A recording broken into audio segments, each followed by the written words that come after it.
It's time for the Rick Smith Show. Now, here is the voice of the working class, Rick Smith. And welcome, brothers, sisters, working class heroes.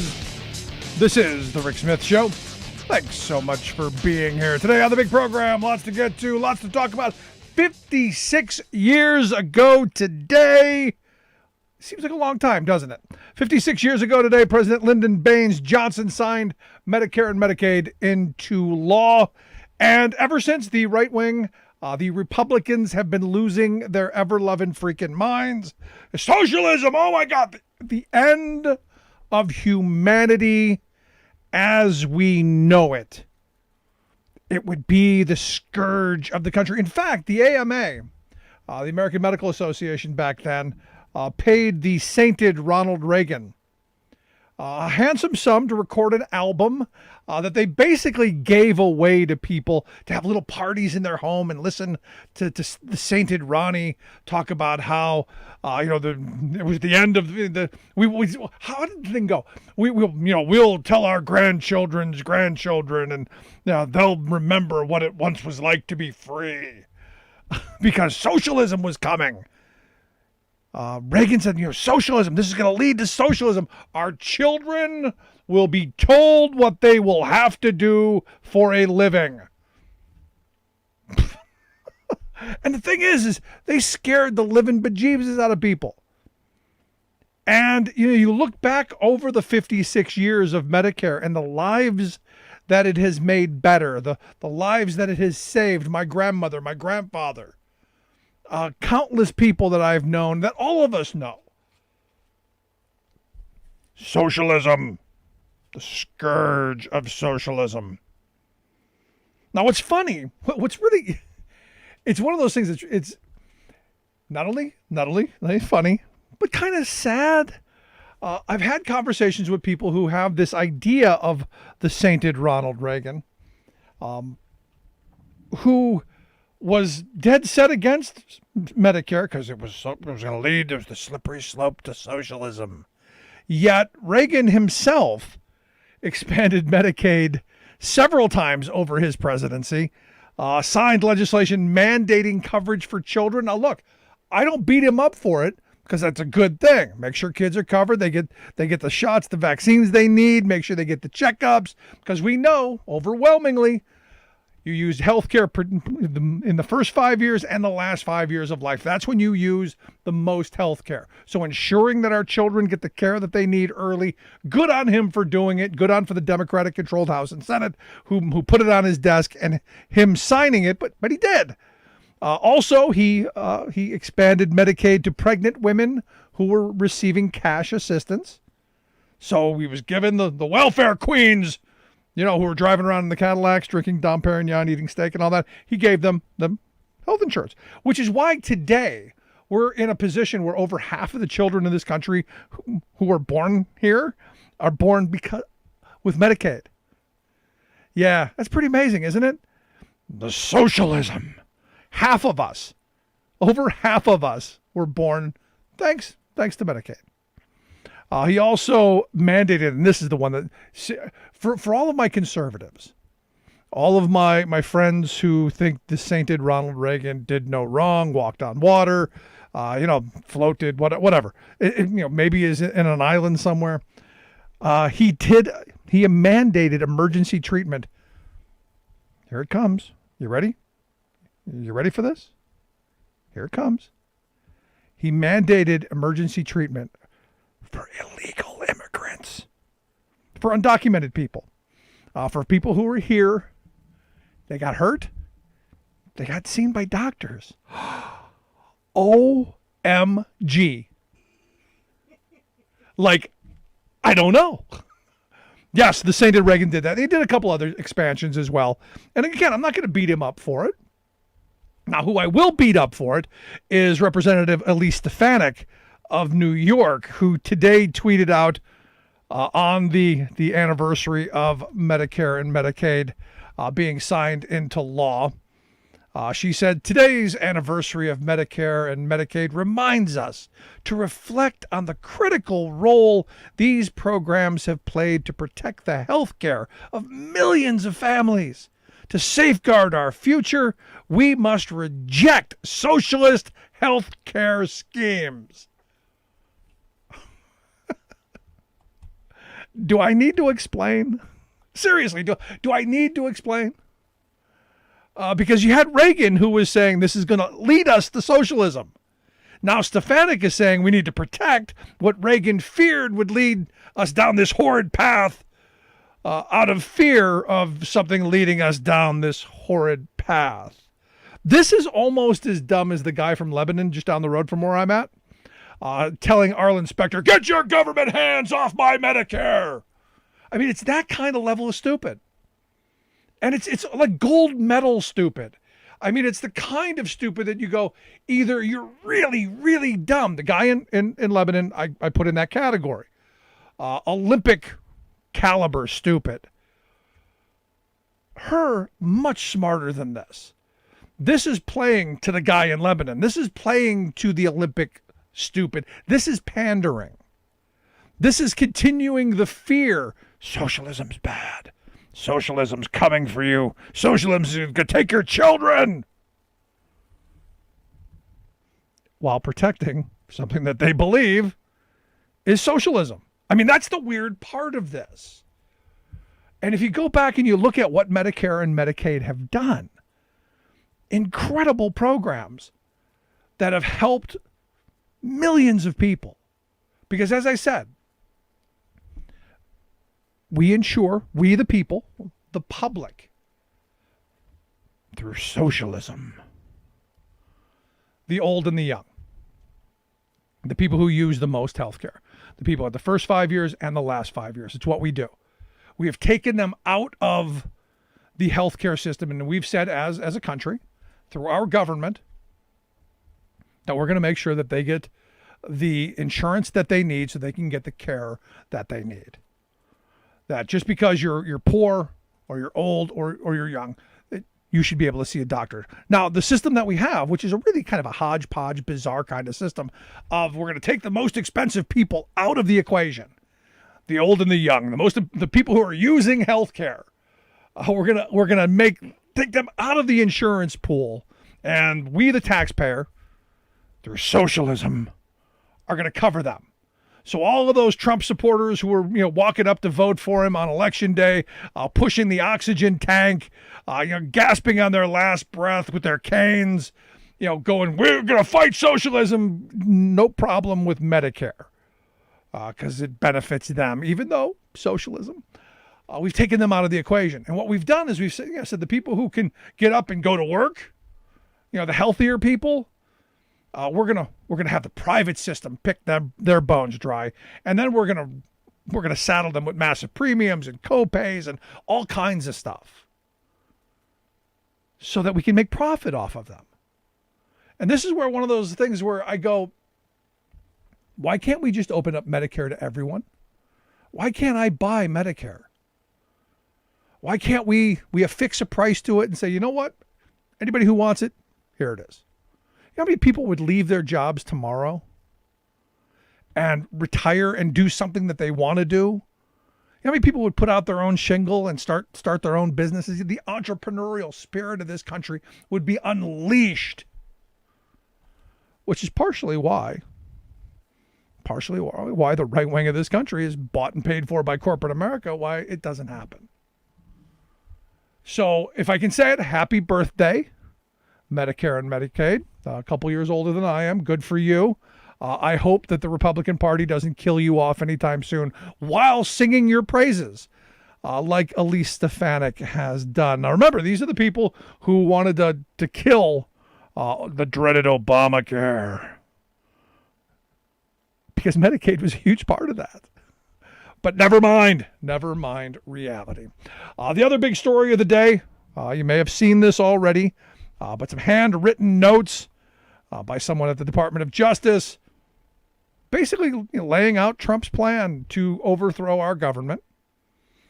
And Evidently, he urged the Justice Department to say publicly that the election was corrupt, which would have given him the ability to do whatever, declare martial law, declare the election rigged, whatever, and then throw it to the House of Representatives. Of which we during when this was going on, we talked about how Republicans had the control of votes, even though Democrats held the House. The way it would be counted, one state, one vote, Republicans had the majority of votes, and it was going to be led by, the R congressman that the note points out. Evidently, Trump told this person, just say the election was corrupt, plus leave the rest to me and our congressmen. Our congressmen are gonna take care of it. They're gonna take action.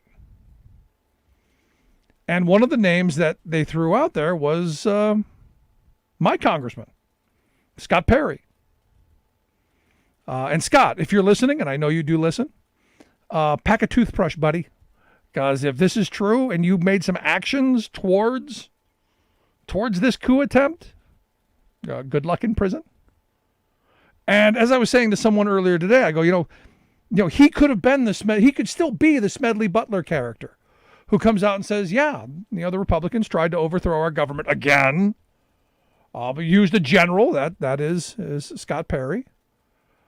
Good looking guy, articulate. I'm gonna judging from this, I'm gonna throw crooked in there. It's got to be there, Scott. So if now's the time to step forward, now's the time to speak up. If you and the Donald had some things worked out, now's the time. And this is why this investigation is so important, because day after day, this kind of stuff is going to come out. Because we know that there were shenanigans going on. We know that they were looking for someone to say Arizona was fraudulent, Georgia was fraudulent. Because understand, flipping Arizona and Georgia wouldn't have mattered. Biden won by a sufficient number of votes and a sufficient number of electoral votes. It didn't matter. He won. And, as this story goes, they were, the acting attorney general, this Jeff Rosen, had these notes. And they're even talking about replacing him with someone who might be more sympathetic to get the outcome that they wanted. I mean, there's so many things here that are just patently un-American.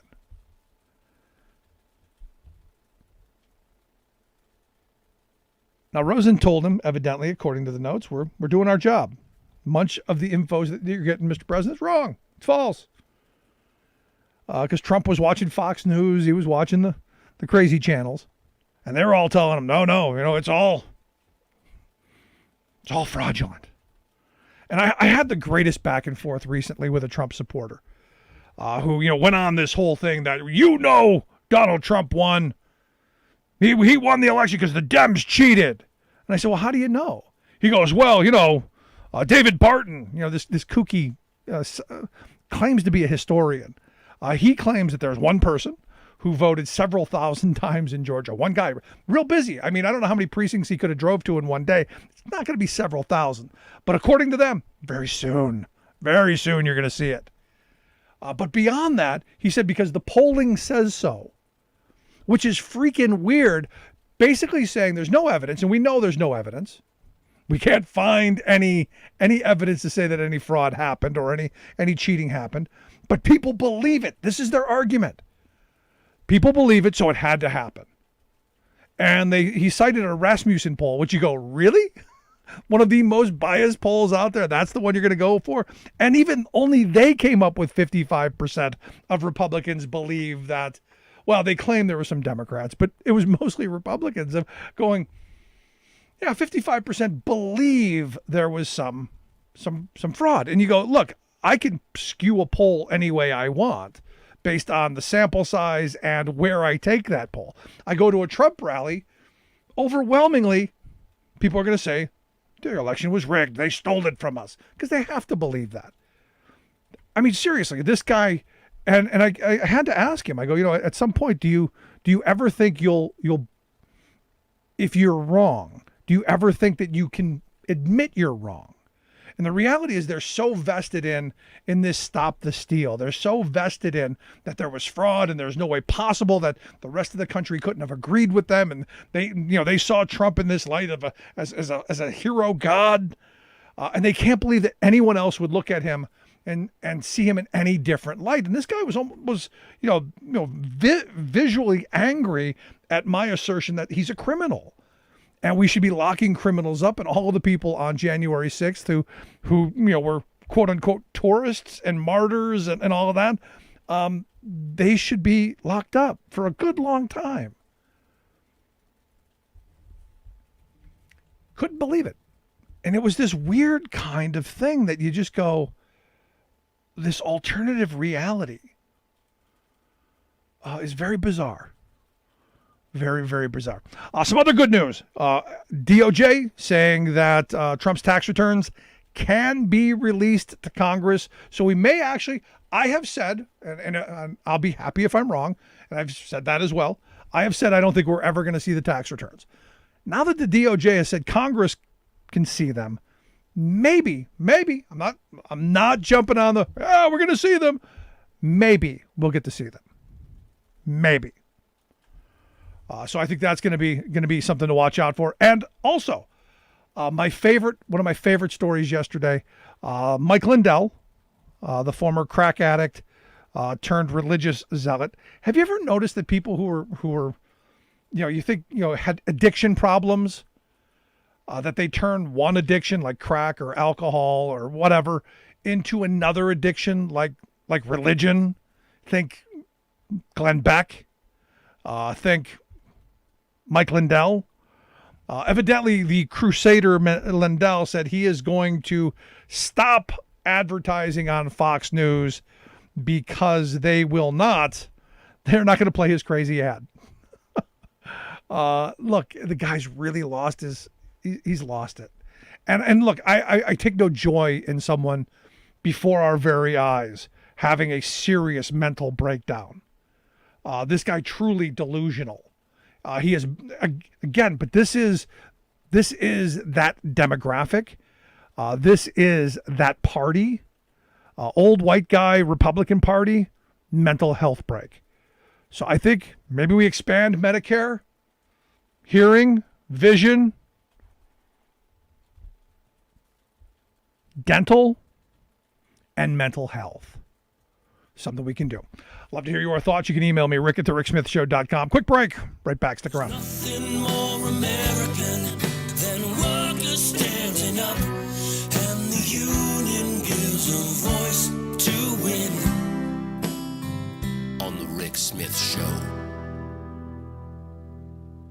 Called a constitutional convention to consider voting rights for African Americans. It would be another 3.5 years before the ratification of the 15th Amendment. Freedmen, many of them Civil War veterans, gathered at the Faubourg Marny and proceeded to march to the convention held at the Mechanics Institute on Canal Street. Just before they reached the Institute, black Republicans were confronted by a mob of white Democrats, ex-Confederate soldiers and police, determined to prevent blacks from attaining any semblance of civil or political rights. The delegates were able to momentarily beat back the mob and reach the Mechanics Institute. But the racist mob charged again and started shooting. By the time it was over, at least 50, mostly black Republicans were shot dead in the street. More than 200 were seriously injured. Historian Justin Nystrom notes that it was an absolute massacre. But he adds, it was actually very useful to the Republican Party because it gave them a concrete example of the kinds of problems former Confederates were causing in the South. He adds that events such as these helped influence voters to bring more radical Republicans into Congress. These politicians would be key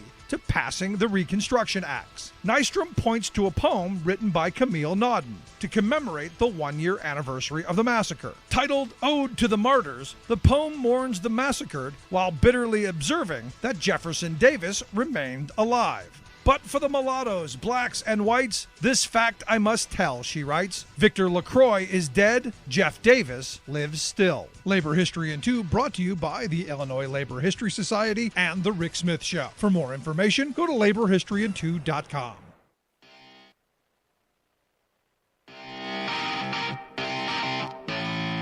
Welcome back to the Rick Smith Show. Now, here is Rick Smith.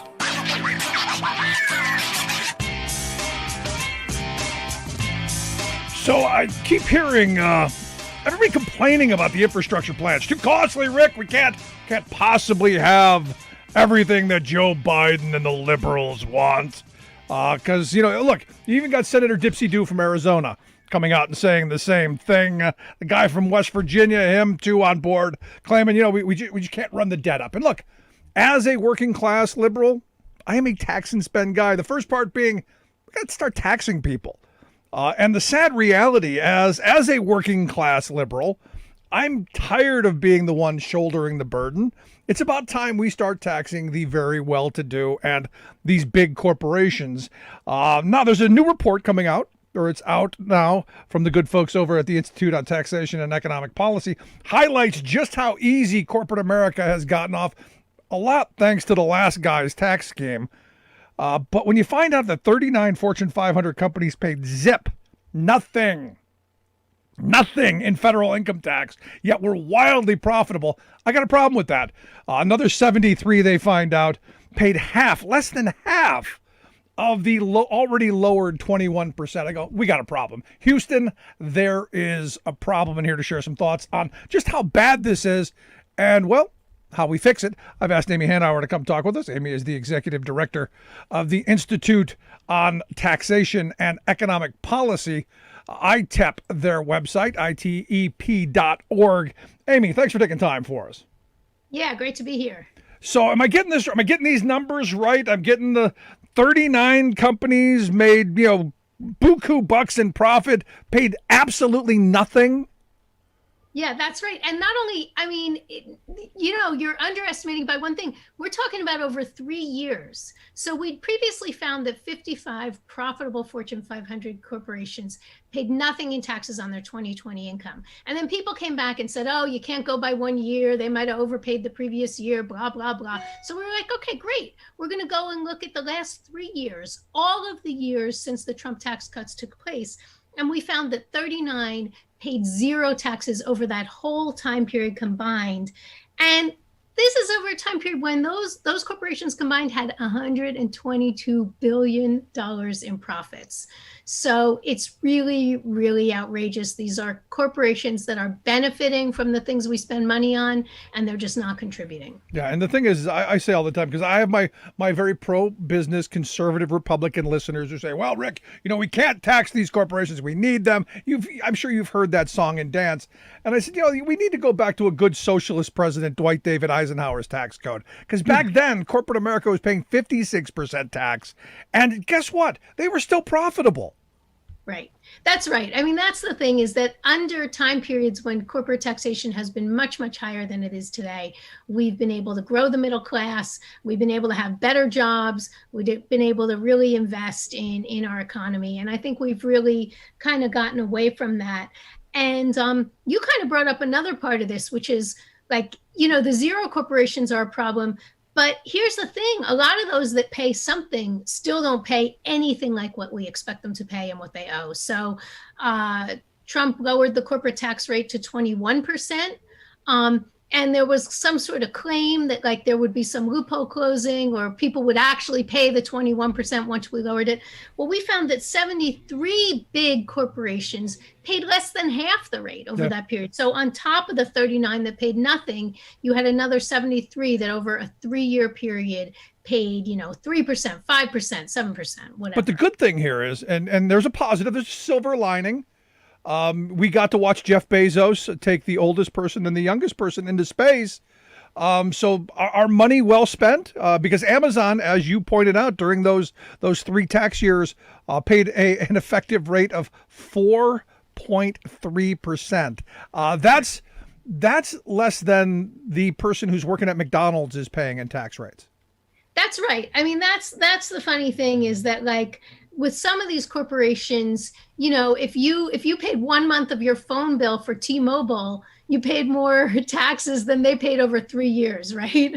So it's pretty outrageous. And no, I mean, that's I think the exact point is that the CEOs of these corporations, the stockholders in these corporations are raking it in. And it's fine. They should do fine. We have no problem with that. But Jeff Bezos could still go to space and he could pay his fair share of taxes so that, we could get vaccines to Amazon employees. We could get, we could enforce labor law when it's being ignored. And, we could help it so that working class kids can go to college.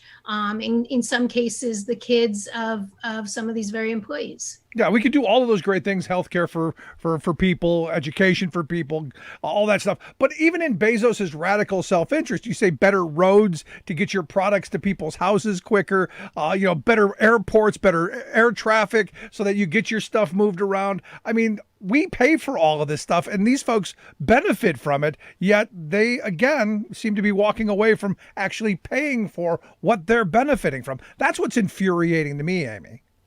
Yeah, no, I mean, I think that's the biggest point is like, who benefits most from the system we have? It's the people who are walking away with record profits. We've got inequality that's higher than it's ever been before. We've got really, really wealthy people, and they are totally, they need the public sector to educate their employees. They need the public sector to deliver healthcare to their employees. They need the public sector to do vaccine research so that we can all get immunized against this dangerous disease.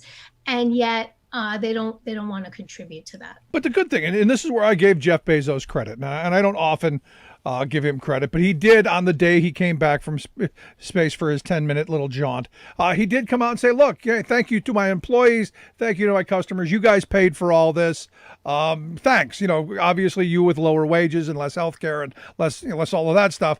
And you, the consumers who are, basically cheating local tax bases out of the taxes. Hey, thank you for everything you've given me so I can have my big $500 million bathtub boat and go play in space. Every child's dream. Thank you for paying for that. Yeah.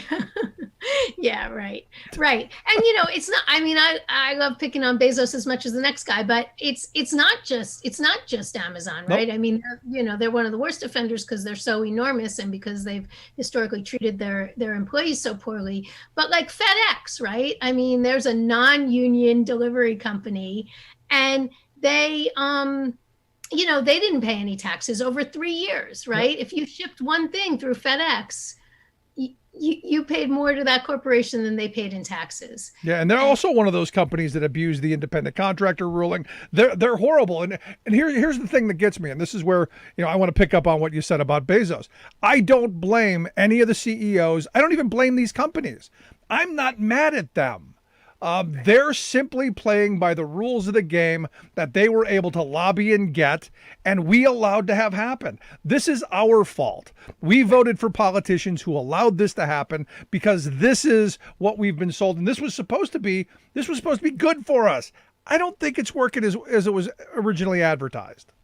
No, I think that's exactly right. And here's the thing. Most people want fair taxes. Most people want corporations to pay their fair share. I mean, those things come out sky high on any kind of polling. But you're right. The members of Congress are just susceptible to the lobbying by these really wealthy corporations, and they let them write the rules.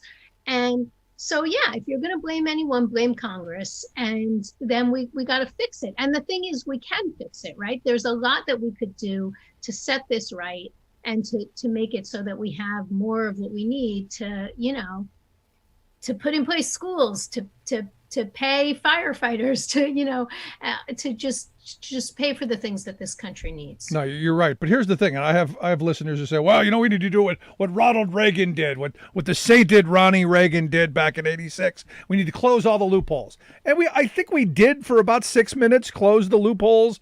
And then the lobbyists came back in and were able to get them back again.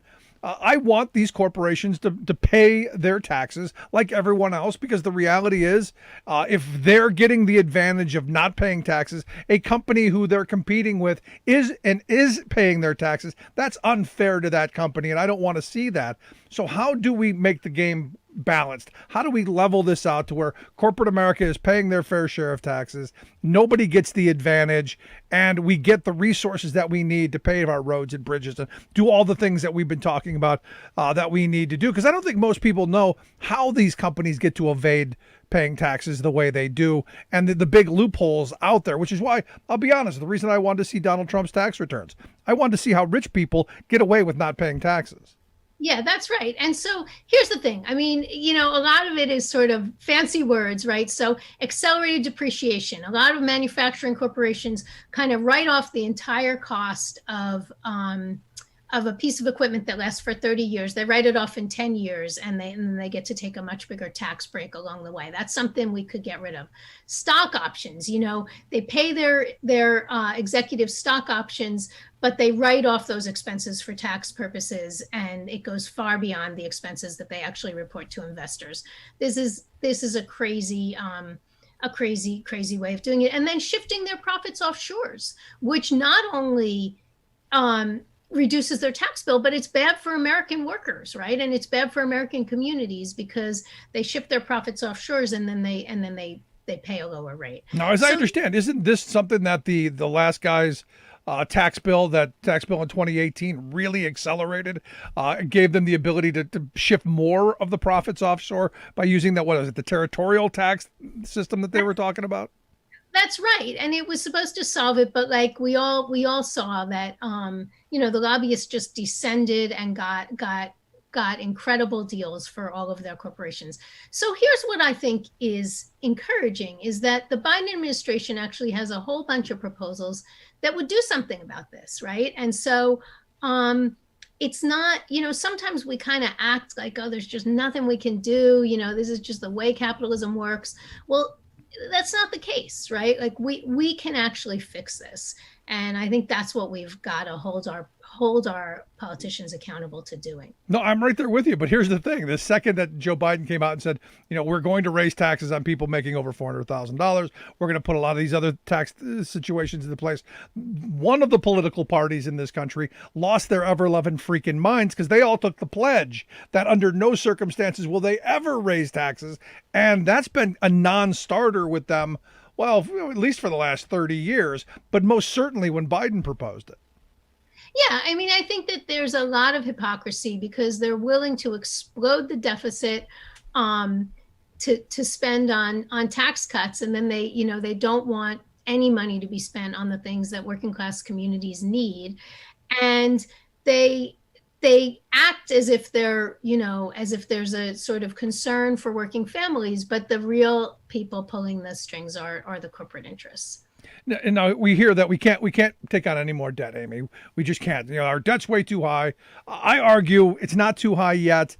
Right now is the time to be borrowing because we do need massive investments. We've gone decades without doing major upgrades to our infrastructure and also to our human infrastructure. Our social safety net has just been eviscerated over the last 40 years. We do need to rebuild that.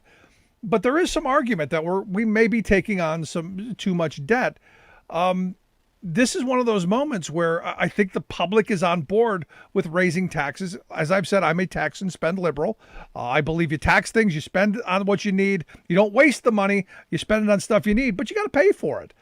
This is where I believe in being fiscally responsible. I think now is kind of the time for this, especially as you've pointed out over the last 3 years, just how well these companies have done and how well the wealthy has done since the pandemic. Yeah, I mean, I think it would be really incredibly appreciated by the public if we saw some real reform. And the truth is, nobody wants to hit someone while they're down, but we're talking about profitable corporations, places that turn to profit all through the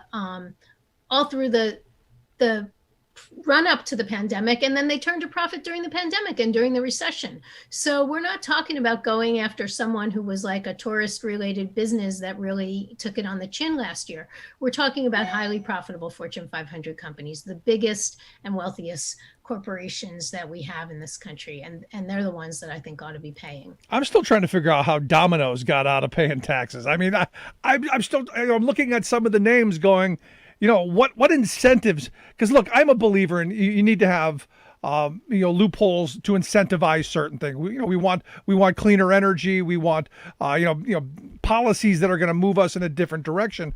But at some point, how is pizza? How is pizza something that we're giving tax breaks for? Yeah, pizza and beer, Coors Beer and Domino's Pizza were two of the ones on the list for having paid, well under half the rate that you would have expected them to pay over a 3-year period. Etsy, where, we all might want to order something, certainly Amazon. And yeah, my colleague who does a lot of this research, and a lot of this research was done by Steve Wamhoff and Matt Gardner in my office. They do great work, but they like to joke, like Netflix, for example, takes tax breaks for research. Like, what research are they doing? Like how to get you to hit, next movie, please reload. So like, what is it that Domino's is doing that makes them deserving of a tax break that, let's face it, like your local pizzeria can't get? Yeah, this is where I have a problem with what we have allowed to have happen. And so where I want to end this is because we did this. We created this environment by the people that we voted for. We can undo this. What are the specific policies we should be pushing for? What direction do you think we should be going towards with our tax code? Because I believe we need comprehensive overall of our tax system. Where do you think we should be going first? Yeah, and I at this point, given where we're at, I want to start with the items that are in the Build Back Better plan that President Biden has put forth, because it might not be exactly what we would have crafted, but it's like, this is viable, it's on the table. They worked through some of the biggest opposition to get to something that would kind of work. And so one of the things that he proposes is raising the corporate rates. That makes sense. Trump lowered it to 21. Biden wants to only raise it halfway back to 28. It was, it's previously been at 35. So yeah, we ought to do that. But then he wants to close some of the loopholes, because the rate is kind of meaningless if people don't pay it, if corporations don't pay it. Correct. And so one of the loopholes he'd close is that overseas profit shifting. So any offshore profits would be subject to a combined worldwide rate of 21%. That would get rid of a lot of this. And then the other is to just have like straight minimum tax on the profits that they report to their shareholders. And that would go a long way. So those are some of the things that are in Biden's plan. I think they make a lot of sense. I think they're viable.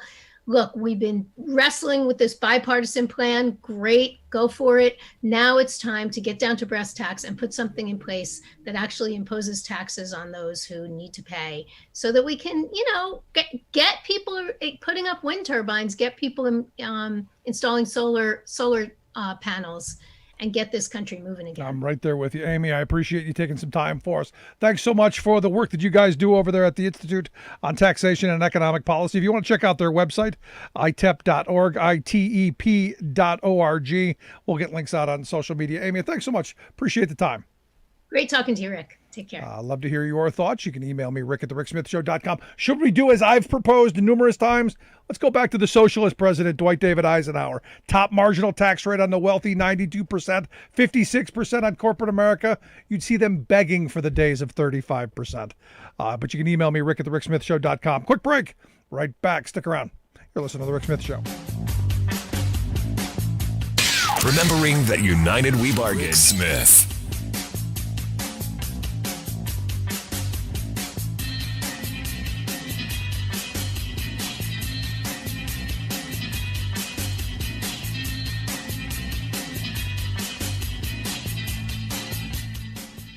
I'm Rick Smith, and this is Labor History in 2. On this day in labor history, the year was 1965. That was the day that U.S. President Lyndon Baines Johnson signed Medicare into law. This federally funded health care program provides assistance to one of the country's most vulnerable populations, the elderly. At the time the law was enacted, many seniors found it difficult, if not impossible, to get private health insurance. President Johnson signed the law in a ceremony in Independence, Missouri, the hometown of former President Harry Truman. While in office in the 1940s, Truman had proposed a national health insurance plan. Unfortunately, he was unable to get his plan through Congress. President Johnson wanted to recognize Truman's efforts. At the bill signing ceremony, President Truman received the very first symbolic Medicare card. The law went into full effect in 1966. 19 million people registered for the benefit. One of the labor leaders who fought for Medicare was Nelson Hale Cruikshank. Nelson held several positions for the AFL-CIO, and he spent his career advocating for social insurance protections for working people. He earned the nickname the Father of Medicare. The same year that the Medicare law was passed, Cruikshank explained why he thought it was so important to reform health insurance. He said, quote, "In too many doctors' offices today, the Hippocratic Oath has given way to the Dow Jones average." By 2010, 48 million Americans received their health insurance through the Medicare program. 8 million were people with disabilities. The rest were seniors. The program has had a tremendous impact on the quality of life of millions of older Americans. Yet, since its inception, there have been those who aim to make it less accessible by scaling back benefits and raising the eligibility age.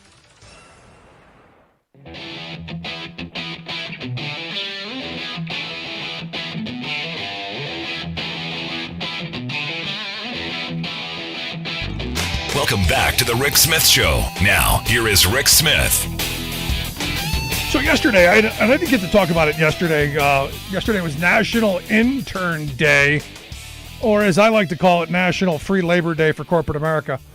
Because look, a lot of these internships are not paid.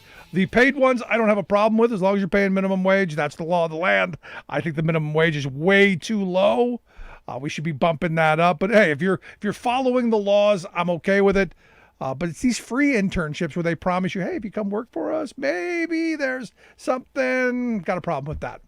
Also, came out yesterday that the Biden administration is moving back against the joint employer ruling during the Trump years, which means that the big overarching company is responsible in wage theft cases.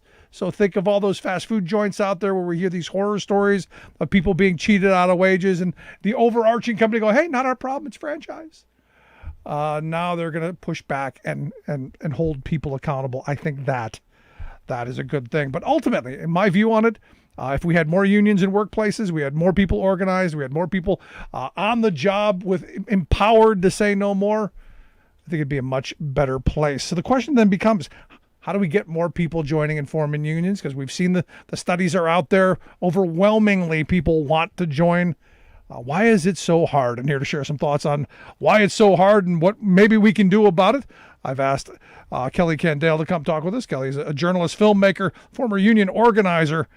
His website, kellycandale.com. He's written a piece on why union votes are so tough for labor to win. Kelly, thanks for taking time for us.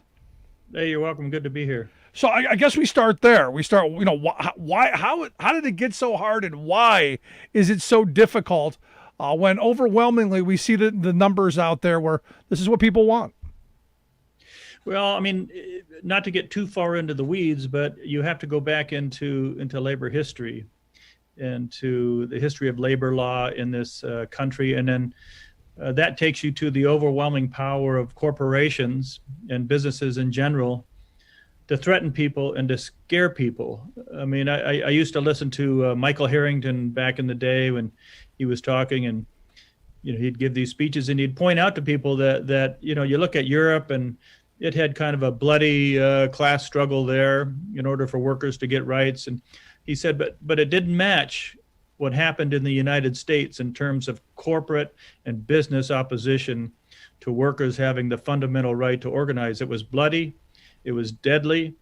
Workers saw every day what happened to their fellow workers when they tried to organize in many cases, and many of them were killed. And that, transferred through our whole history. I mean, we got some relief in the 1930s with the Wagner Act and so on, but Taft-Hartley diminished a lot of that. And you see so many times corporate America doing whatever they can to stop workers from organizing. You'd think it was the death knell of a business or corporation to have a union in this country, particularly in the private sector. So it's just a terrible situation. No, and we saw at Amazon, and one of the other pieces that you'd written is about can we have democracy in a place where Amazon is so powerful?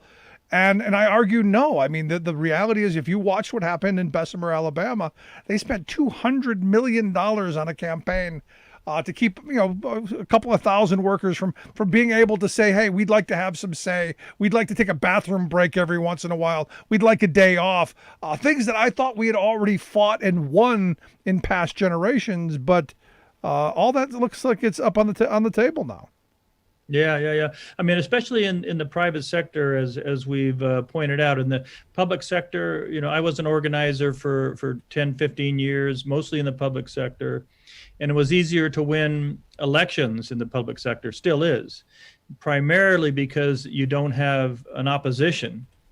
I organized the air traffic controllers years ago after Patco, and we won that election overwhelmingly. And the reason was we didn't have the federal government, in this case, saying we're going to move air traffic controllers to Mexico, we're going to shut down your facility, we're going to have these captured audience meetings that are mandatory to come to, or we're not. They couldn't fire air traffic controllers just because they were in favor of a union. So it was a different situation. I mean, nowadays, and we see this all over the place. When Walmart was organized in Canada, what did Walmart do? They shut down the facility. When the meat packers said they wanted to in a Walmart facility in Texas, what did Walmart do? They shut down the meat department, and they did it all throughout Texas. So these are not idle threats. So when organizers say workers are scared, they're telling the truth, because workers see what happens when they stand up to these powerful corporations. And ultimately, it comes back to we need to have legislation and a more militant workforce. I think they have to go hand in hand. And I guess I was fortunate enough to know a bunch of the organizers, who had organized in the 50s and 60s and fought those bloody battles. A couple of guys I knew got their skulls cracked open because, cops hit them on the head with those sticks. They carry those sticks for a reason. And, the stories that they told of, the Wagner Act helped. But it was the workforce. It was the militancy of the community and the people that they organized. Yeah, militancy, it's an interesting word because in some cases it translates as strength. It translates as resilience. I can't let this interview go by without mentioning the death of Bob Moses, the great SNCC organizer who died last Sunday. One of the things that he said when he was in Mississippi in the most difficult situation, where people were killed and beaten and thrown in jail, lost their lives over this freedom struggle. He said when he was organizing, the people that he was talking to were always testing his courage. They were always testing his resilience, testing his character, because the big question that they wanted to know was what was going to happen when an argument turned into a fight. And the answer was that Bob Moses and those other SNCC workers were going to stay around. And I think there's a lesson there for the labor movement and this loss in Bessemer. What's going to happen? Are you guys going to stick around? Are you going to stick to it? Are you going to stay with us? And that's the lesson that I hope the Teamsters have learned, who have announced that they're going to try to organize Amazon now. No, I'm right there with you. And in fact, some of the organizing that I've done throughout the years, it was the same thing. They wanted to see when times got tough, which way you would, which side of the equation you were on, if you'd stand there and fight or if you just offer to hold their coat. And I'm hoping, like you said, I was thrilled to see my union come out and say that they're going to organize the Amazon workers. I was thrilled to see that. But ultimately, and look, they don't have a choice. They've got to organize Amazon, especially the delivery drivers, because if they don't, what Amazon is putting together could put a company like UPS and FedEx out of business. Right. Yeah, I noticed that the main organizer for the Teamsters is a Southern California person out here where I live, and he was pointing out that UPS drivers make about $38 an hour, additional $30 in pension and health. Amazon drivers, and they don't even know who they work for. I mean, in many of these cases, make 16 at the warehouses where Amazon products are held. The warehouses are owned by logistics companies. The workers, they don't know who they work for. There's 250 temporary employment agencies out in the San Bernardino and Riverside County, not far from where I live here. So the workers are in this ambiguous place in terms of who they actually work for.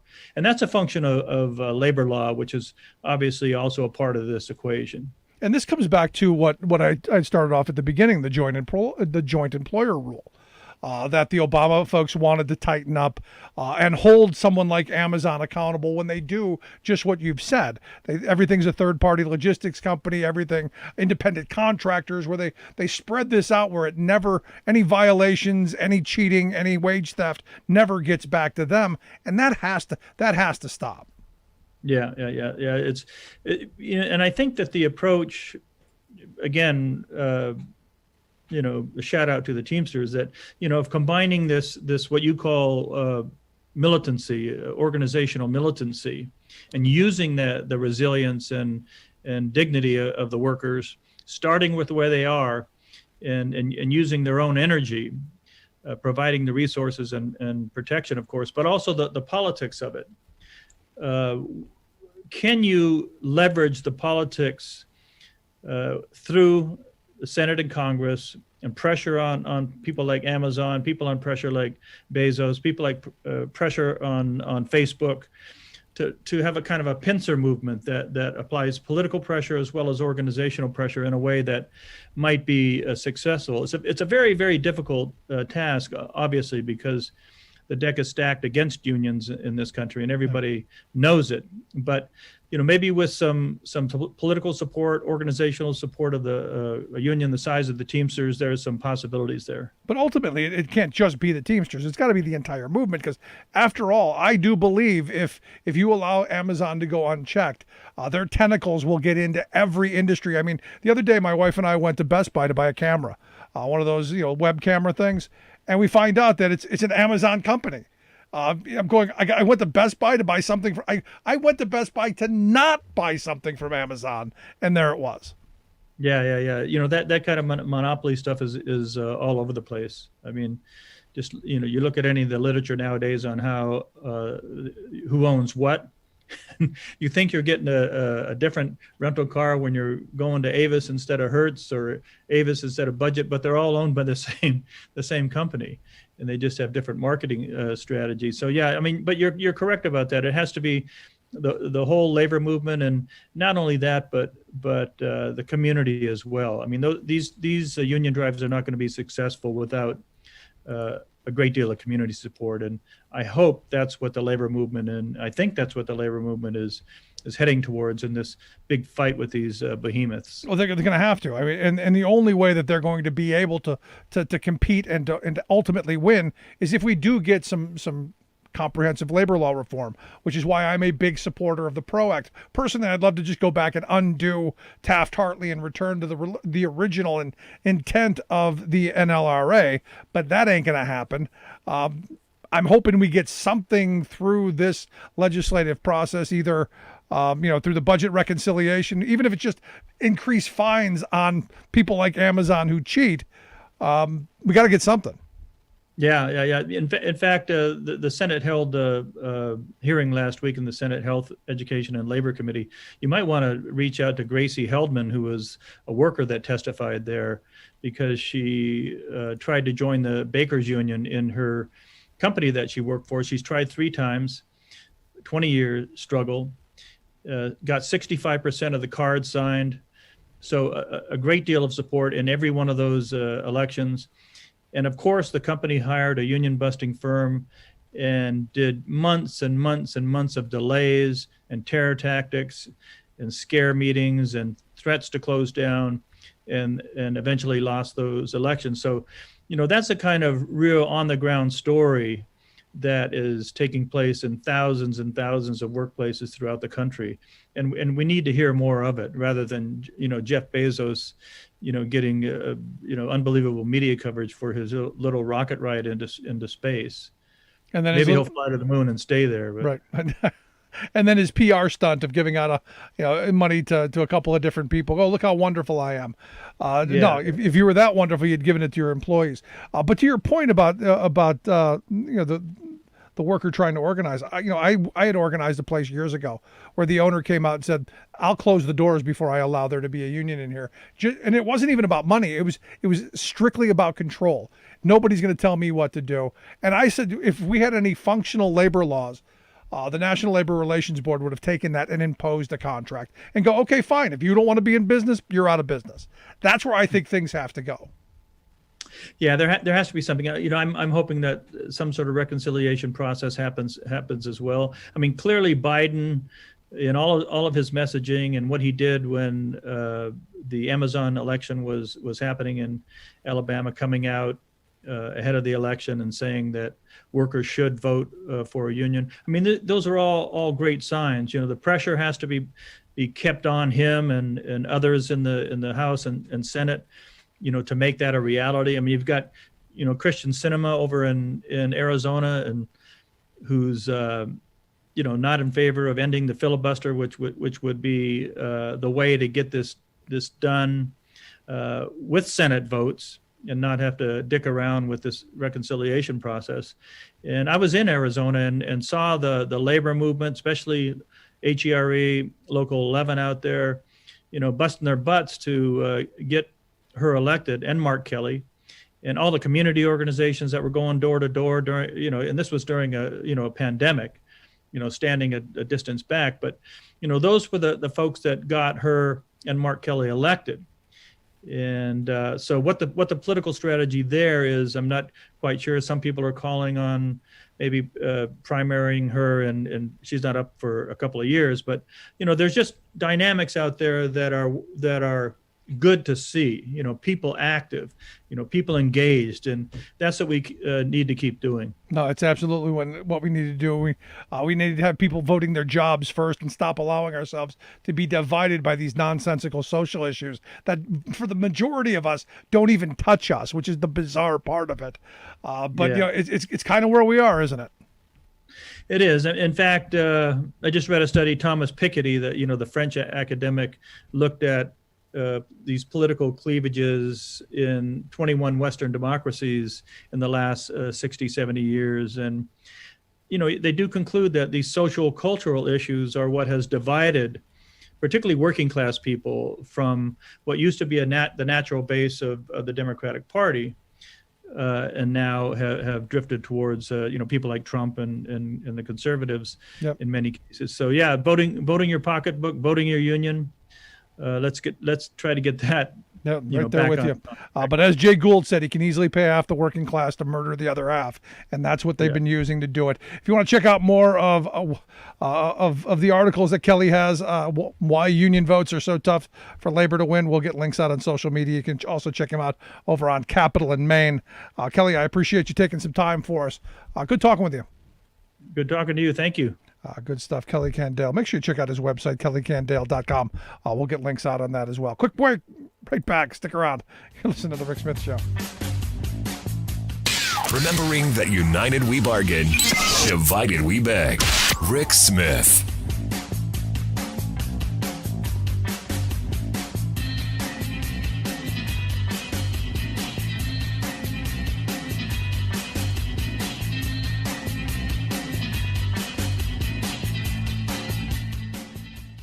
I'm Rick Smith, and this is Labor History in 2. On this day in labor history, the year was 1975. That was the day that began one of the greatest mysteries of the United States labor movement. Teamster President Jimmy Hoffa disappeared in Detroit. Hoffa was the son of a coal miner. After his father died, Jimmy left school and went to Detroit to work in a warehouse. When Hoffa was only 20 years old, he organized a strike of dock workers at the Kroger Grocery and Bakery Company. He became recognized for his labor organizing skills and went on to head the Teamsters Union. Under Hoffa's leadership, the Teamsters had become the the largest international labor union. He played a key role in negotiating the first ever national freight hauling agreement. In 1967, he faced several charges related to a federal investigation. He was convicted of jury tampering and sentenced to 10 years in prison. President Richard Nixon commuted Hoffa's sentence in 1971, but the release was conditional upon his not participating in union activities for 10 years. Hoffa planned to appeal this restriction in court. What happened next is a mystery. He was reportedly scheduled to have a dinner meeting with Anthony Tony Jack Giacalone, a Detroit mobster, and Teamster boss Anthony Provenzano. When Hoffa did not return home that evening, his wife reported him missing. Both men denied they were supposed to have met with him. Hoffa's body has never been found,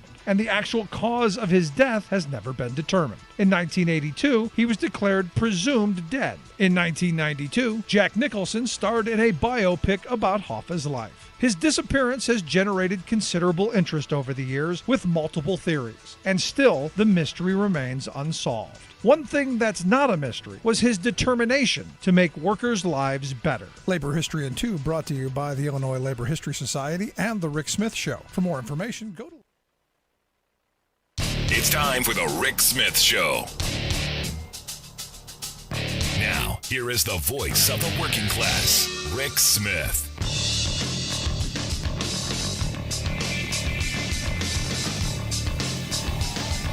And welcome, brothers, sisters, working class heroes. This is the Rick Smith Show. Thanks so much for being here today on the big program. Lots to get to, lots to talk about. It's our panel day. This is where we take a look back at all of the insanity, all the craziness, all the happenings of the week. And you may remember on Tuesday, we got to see the faces, heard the stories, the horrific stories of 4 police officers, 2 Capitol police officers, and 2 Metro police officers.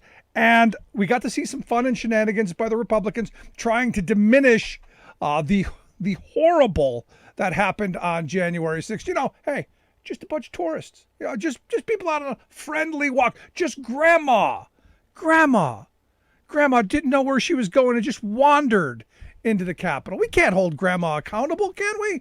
Oh, so sad. Anyway, here to share some thoughts on the stories of the week, I've asked our all-star panel to come talk with us.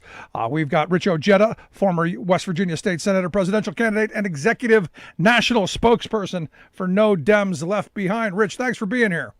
Airborne, glad to be here. Also, we have Laura Packard, a stage 4 cancer survivor and founder of Healthcare Voices. Laura, thanks for taking time for us.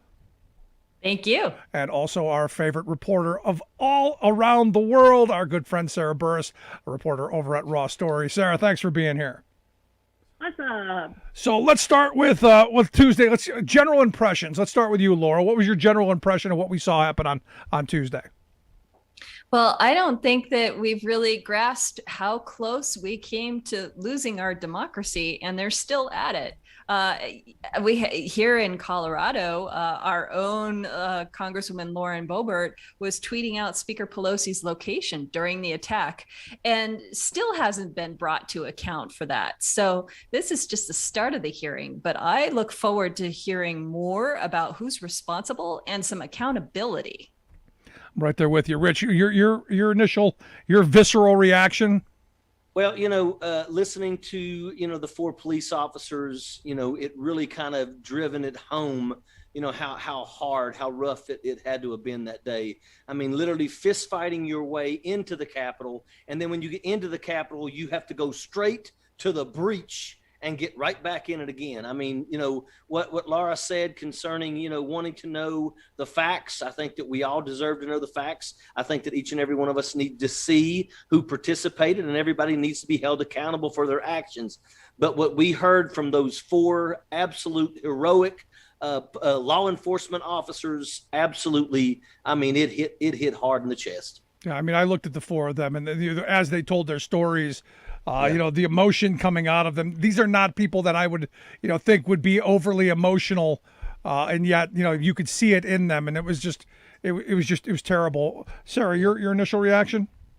No, I agree with everybody, but one of the things that really struck me was when Adam Kinzinger started talking, and this is a guy who was in the Air Force, and the comment that he made where he said, y'all held the line. You still held it. That one, that's what killed me. That, I was just sort of, still in bed watching the hearings with one eye open.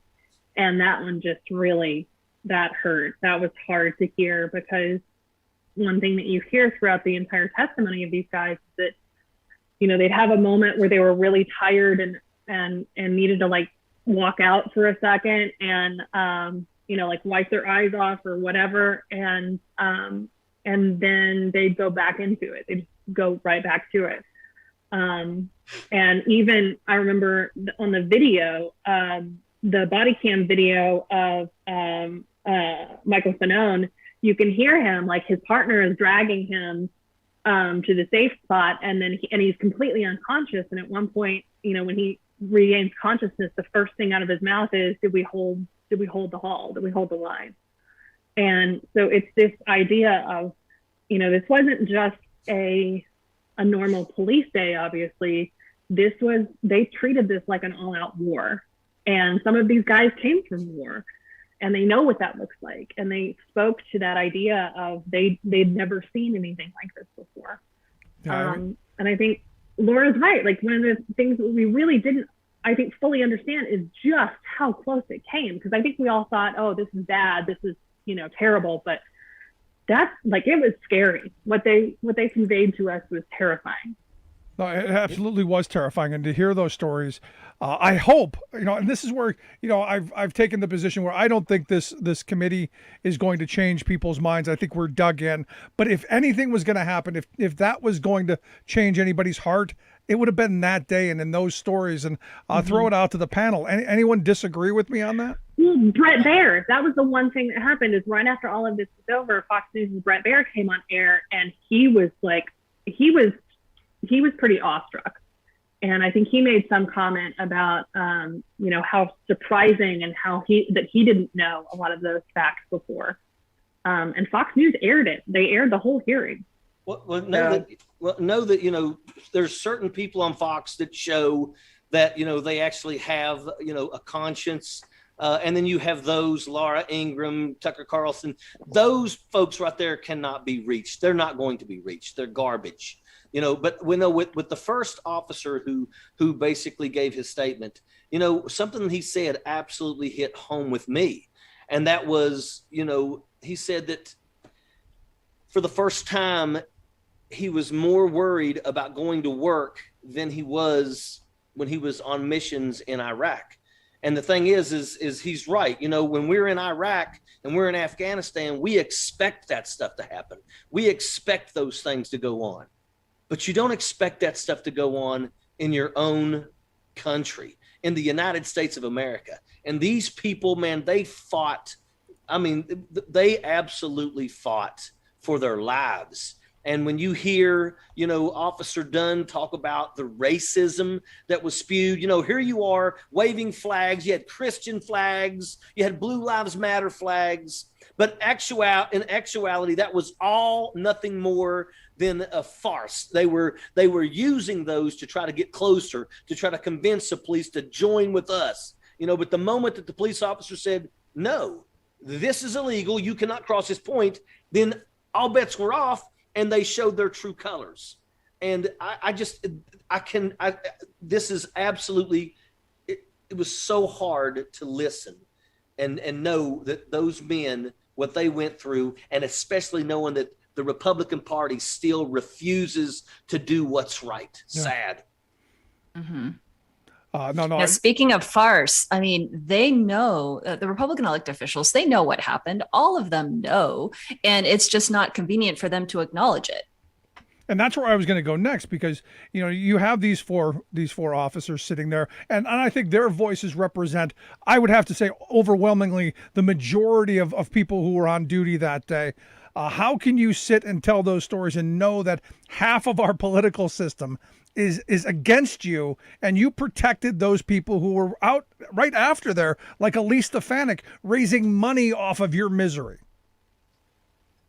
these people have no souls. The mere fact that they get up every morning and walk through the very checkpoints and look, I bet you they don't look those police officers in the face. I don't know how they can. I bet you they go through the checkpoints and they look down at the ground and they walk past. They don't acknowledge those people, because to acknowledge them and to have to look them in the face means that you have to stare at them, knowing that you absolutely are pushing false narratives, saying the things that you're saying.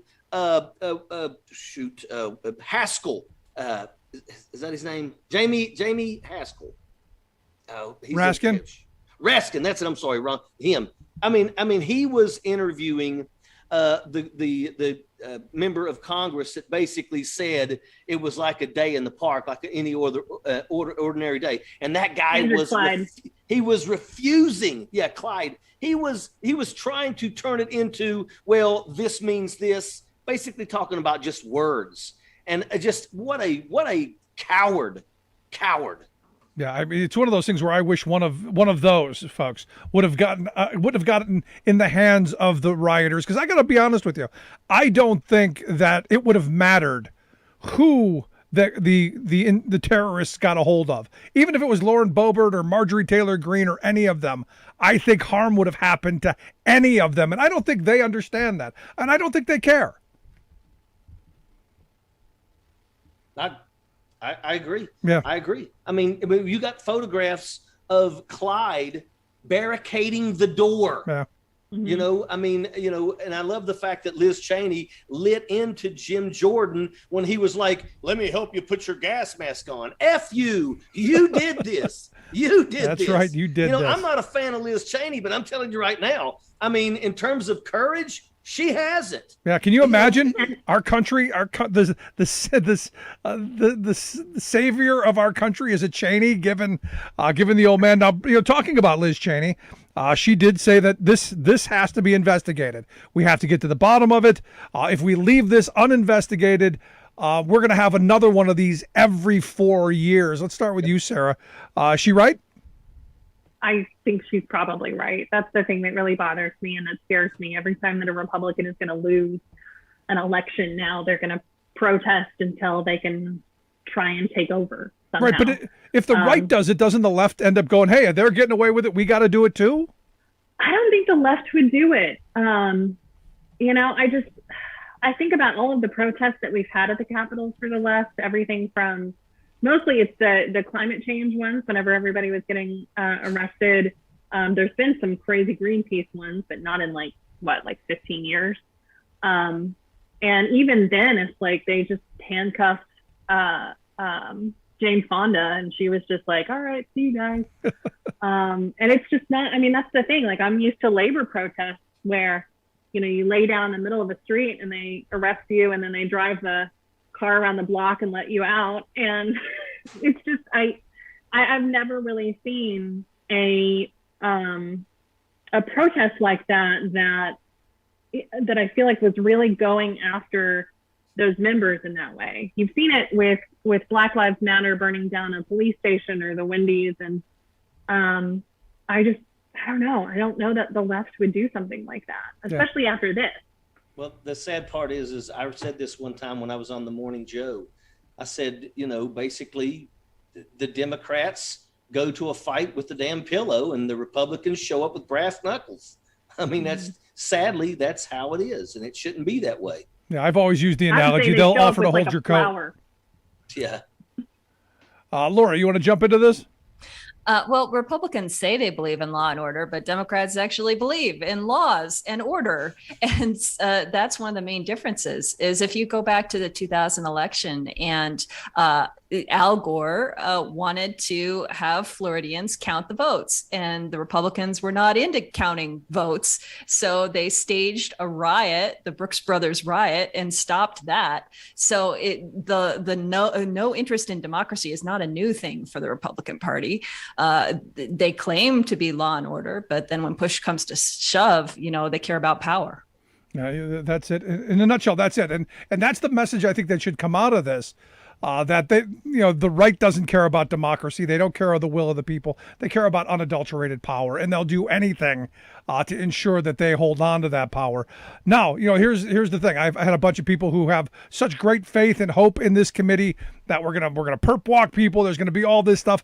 I don't have that kind of hope at this moment. I lived through the Robert Mueller thing where everyone's saying Mueller's coming and we got nothing. I've lived through the Reagan era where we were going to go and get Reagan, and we lived through the H.W. Bush era, nothing. I lived through the George W. Bush era.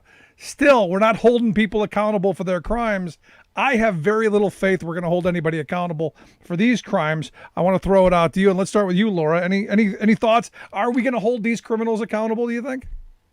Well, I think that we're going to hear more about what exactly happened and who is responsible. But I think the people most likely to be held responsible for their crimes are the people involved in the Trump Corporation crime syndicate, because they really have their number. And some of those folks are going to go to jail for it. But I don't know that there is the will to put elected officials in jail for January 6th. Sarah, your thoughts? Yeah, I agree. I think the closest that we will get is if we can find some actual communications between members of militias who were plotting with some of the elected officials. The stories that we've heard about people giving tours the day ahead of time. We saw a report this week about Mo Brooks was warned that he should wear a bulletproof vest. And so he did. He was standing up there giving a speech to all of Trump's supporters wearing body armor. And it's like, this is a friendly crowd, Mo Brooks. Why would you need to wear body armor? And then who warned you to wear body armor? What are the risks that they told you might be happening? The same thing with that we found out this week with that we were talking about this week with Steve Bannon, where Michael Bender's new book talks about Donald Trump asking his aides, do you think it's going to be violent? And then there's that Steve Bannon recording where he was like, all hell is going to break loose. And you got to know that, Steve Bannon's talking to Donald Trump. This is not something where Steve Bannon is just off in his own little world. He still was communicating with the White House. So I think that my hope is that we will march people into Congress and make them testify. I would love Donald Trump to testify. I think that's amazing. I think he's going to try everything that he can not to, but we've already, had this ruling where he can no longer declare executive privilege. Right. So good luck with that. And he'll try everything else in the book, but I would just love that. I think that would just make for amazing TV. And I think it's what we need. I think we need to put these people. If it's you or me being subpoenaed, they come to our house, they knock on the door, they haul our behinds in and throw us in the chair. The reality is the elite in this country, they can fight subpoenas for years, which is why I have no faith that Donald Trump is going to testify, or the members of Congress for that matter. Well, I'm telling you, you have to wonder, what are you afraid of? You think that you did everything right, that you didn't do anything wrong, then why are you afraid? Rich, your thoughts? I think they have to bring certain people. We've got to see the people who gave the tours the day prior. At a minimum, you need to bring those people on there so the American people can listen to this conversation, even if it's like what the guy was talking about when Raskin was he was basically trying to say, it's words, you're not getting the word right, and everybody who listens to that knows you're a coward. You don't want to answer the questions. And if that's how it is, then American people need to see that. But I'm telling you, people need to go down for this, but once again, I also kind of feel like, we've been talking about Matt Gaetz and his child sex trafficking for quite some time now, and I'm waiting to see him locked up. I want to see people in handcuffs. I want to see people having to learn how to fight naked in the shower. That's what I want to see. I don't know, want to see that, but I would like to see him get a good. But I want to hear about it. I don't want to see it. All right, we'll go there. Got to take. This is where we're going to leave this. We're going to take a quick break. On the other side of the break, and talk a little bit about the infrastructure bill that may happen, may not. Stick around through the break. We're right back after this. You're listening to the Rick Smith Show. We're working people. Come to talk.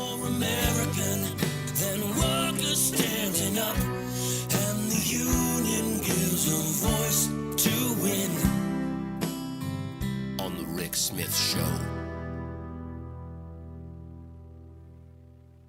I'm Rick Smith, and this is Labor History in 2.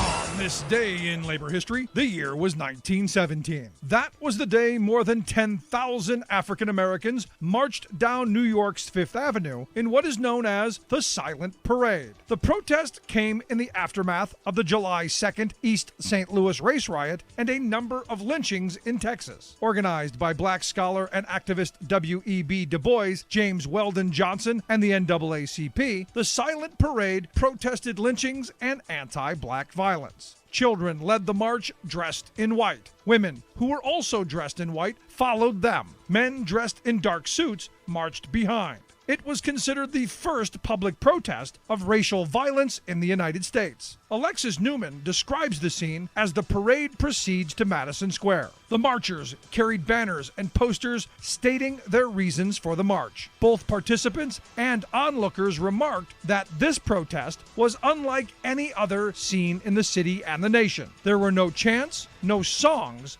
just silence. Some signs read, "Mother, do lynchers go to heaven?" and "Mr. President, why not make America safe for democracy?" Protesters hoped President Woodrow Wilson would make good on his election promises to promote rights for blacks. But Wilson took no action. In fact, he opposed anti-lynching legislation and continued segregationist policies in federal offices. In an editorial for the New York Age, James Weldon Johnson pointed out, quote, that their brothers and sisters, people just like them, were Jim Crowed and segregated and disenfranchised and oppressed and lynched and burned alive in this, the greatest republic in the world, the great leader in the fight for democracy and humanity. Labor History in 2 brought to you by the Illinois Labor History Society and The Rick Smith Show. Welcome back to the Rick Smith Show. Now, here is Rick Smith.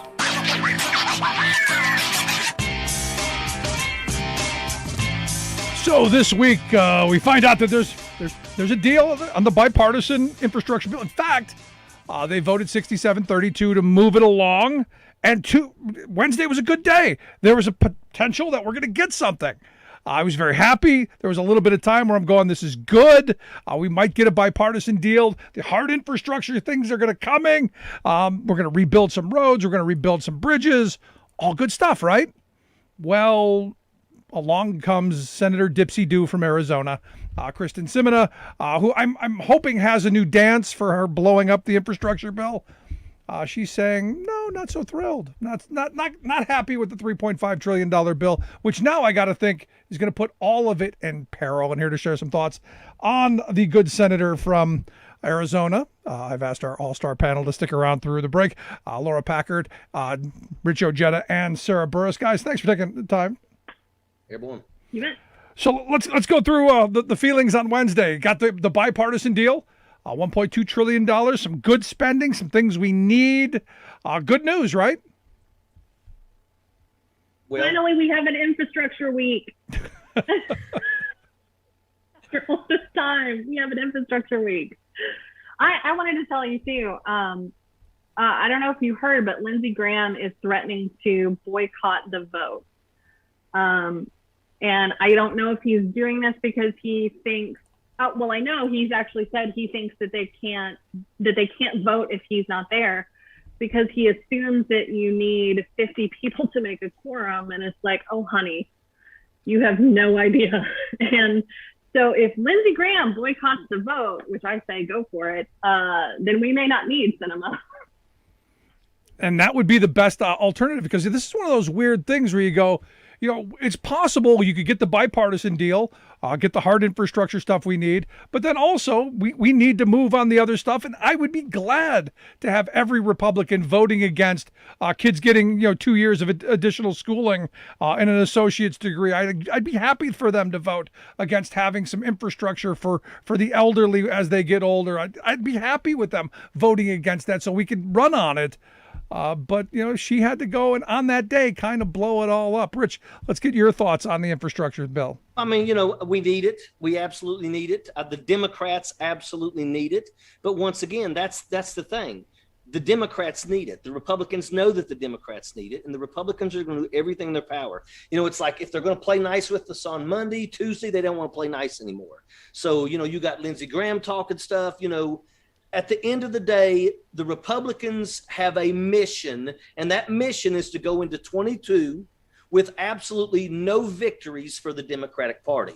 So I'm sitting here when they hear, oh, look, we may have a deal. I still have to look at it with I got to take a step back, because I don't want to get my hopes up that this is going to happen and that the Democrats and President Biden are going to have something that they can say they accomplished, because I know how the Republicans are acting.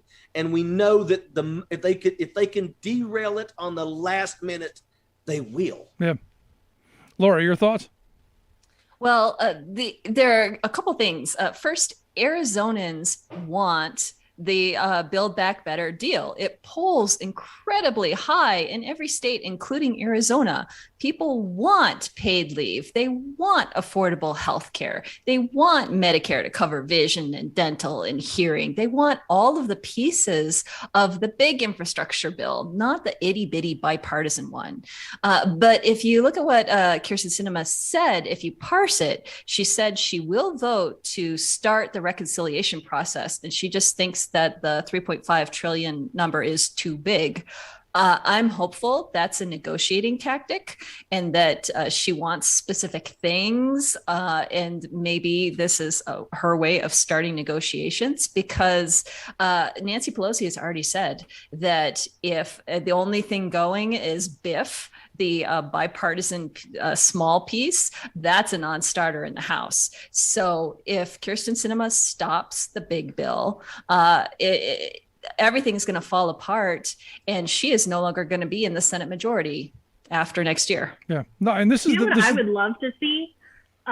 If the Senate basically made a deal with a Republican to give them all kinds of extra stuff in their state, and fought for a Republican vote over Sinema, so she could just go off and do her own thing and just be like, oh well, sorry. Sucks to be you. No, and that's how things used to be done. I mean, Rich, you've been in elected office before. The horse trading, that's how things used to get done. It's how you got votes. Okay, and this is where Manchin is in a perfect position to bring a bunch of stuff to your state of West Virginia, who desperately needs investment, and he's using it in a way to go, yeah, I want that stuff. I just think this is it's probably a negotiating tool, but I just think it's the wrong negotiating tool. It is. At the end of the day, what Sarah said does make sense. But at least come out and let everybody know. Look, here's the deal. This is going to pass, and I would like to get this, and this for my area, because those are my constituents, and those are the things that are important to them. That's what happens. That's how it should be done. But I don't understand. To me, I just don't understand why Joe Manchin, why Sinema have been acting the way that they've been acting. And at the end of the day, it's kind of like I just want to, as a person who's a national spokesman for No Dim Left Behind, I'm trying to push people into helping to flip red seats blue so that we don't have to worry about what Joe Manchin does. I want to make him absolutely irrelevant now. That's what I want to do. I want to make him and Sinema irrelevant so we don't have to worry about them anymore, because we already know now, that Joe's taking money from Fox News and Exxon, and, Joe will take it from anybody. No, and to Laura's point that I think is really important, a lot of the stuff in the, not the bipartisan bill, but in the reconciliation bill, very popular. When you start talking to people about, expanding Medicaid and Medicare, and you start talking about expanding educational opportunities and the human infrastructure part of this, it's overwhelmingly popular, Laura, and you're spot on right. Yeah, and so I hope that this is just Kyrsten Sinema trying to get some headlines, and that she will negotiate, because it may be fun to poke your eye in progressives, poke progressives in the eye right now. But in the end, this only damages her political future in Arizona. Yeah. Now, healthcare to me is an infrastructure issue. Because we don't really have a healthcare system. We've got a patchwork of private and public and government run. We've got all kinds of stuff for different segments of the population. We don't really have a healthcare system to speak of. So for me, having some massive investment to kind of try and pull it together in a way that it makes more sense, I think that's important. Absolutely. And the pieces being talked about in the big infrastructure package include everything from making the Affordable Care Act, the tax subsidies permanent so that people can afford ACA plans, expanding, strengthening Medicaid, taking care of the Medicare gap in states like Florida and Georgia and North Carolina, where people can't get health insurance right now if they're low income, in funding home and community-based services so that seniors can live at home in dignity and people with disabilities get the help they need and don't have to go to an institution, and even increasing SSI so that the disabled community that lives in poverty right now can have a decent life. So there's all these healthcare pieces being talked about that are so important, even including paid family and medical leave.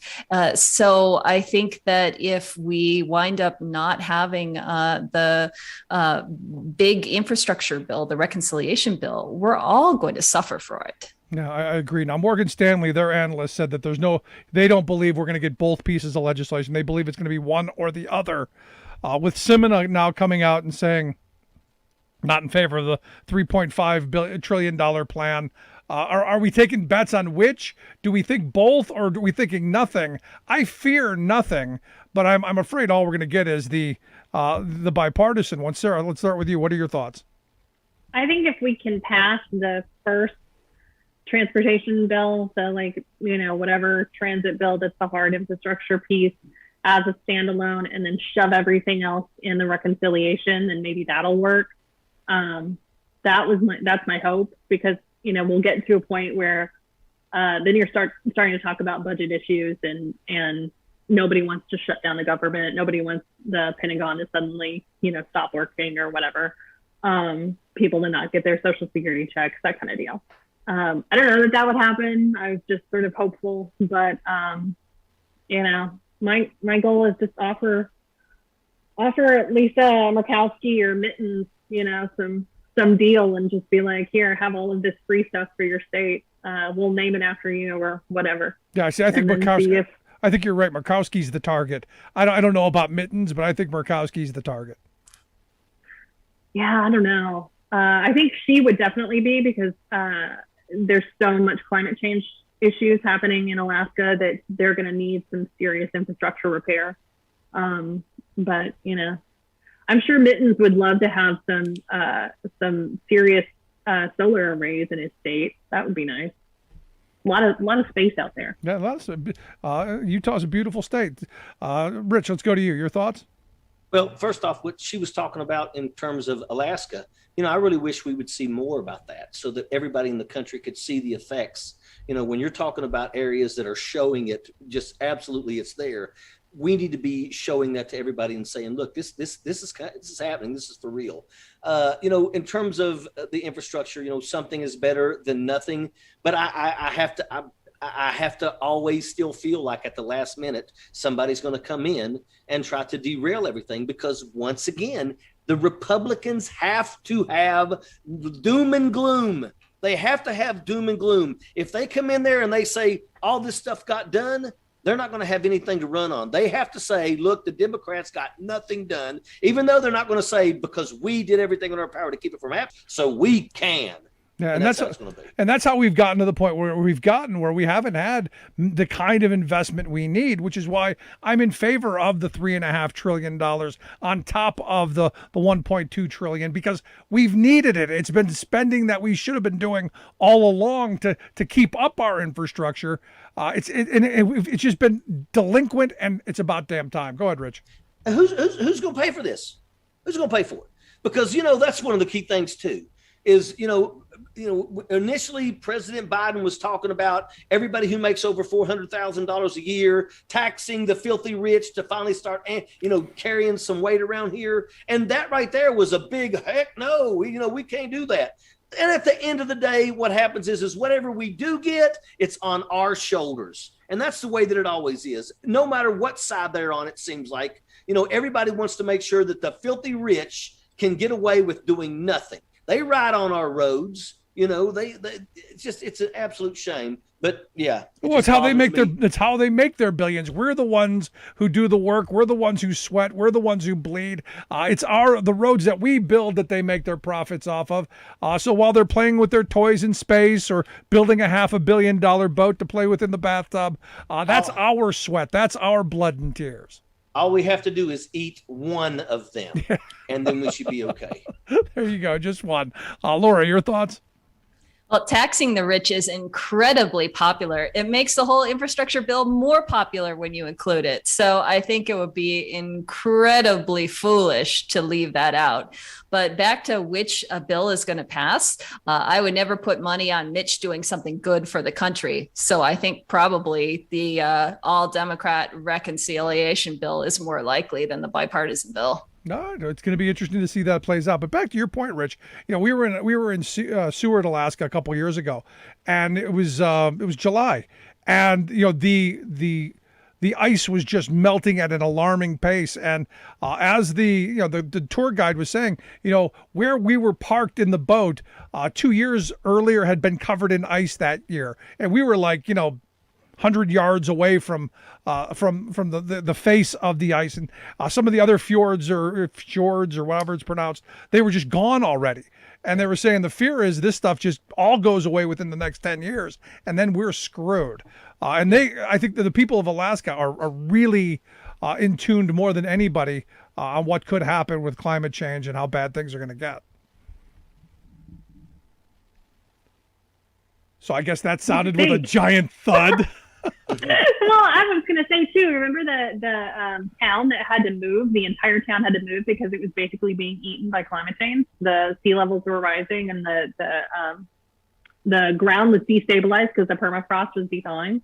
Yeah. So Yeah, it's going to be interesting to see how this plays out. Last bit on this.